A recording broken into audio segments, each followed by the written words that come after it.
Magandang tanghali po, oras na para sa may init na balita. Dalawa ang patay sa magkahiwalay na insidente ng paumaril sa Quezon City. Kabilang dito ang isang pedicab driver na tinamaan ng sumpak sa ulo. Balita hatid ni Darlene Kai.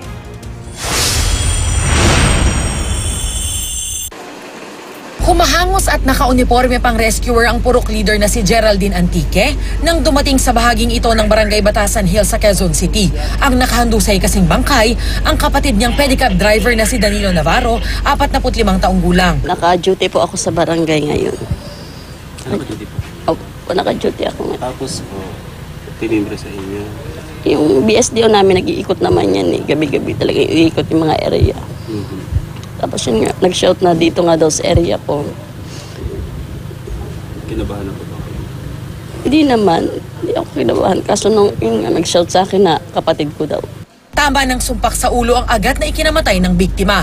Kwento ng saksi na tumangging humarap sa kamera, may nakita raw siyang dalawang lalaking nakasuot ng jacket at sombrero na umalis mula sa pinangyarihan ng krimen pasado alauna kaninang madaling araw. Naiwan pa ng mga suspect ang sumpak na ginamit sa pagpaslang kay Navarro. Laking gulat ng pamilya dahil wala naman daw silang kilalang kaaway nito.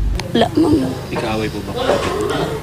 Pag nakakainom talaga yan, alam niyo na, nakainom alak. Pero pag wala, mabait po yan. Sobrang bait po niya. Patuloy na iniimbestigahan ng mga pulis ang insidente.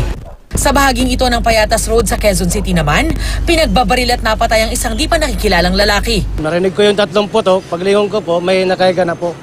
Yun lang po nakita ko. Sa pagsigaw na po ng tao na may nantulong na kukuha tayo ng barangay. Nakita raw niya ang dalawang lalaking sakay ng motor na paalis sa crime scene. Pareho raw nakasombrero. Ayon sa Barangay Kagawad, hindi raw kilala ng mga residente ang biktima.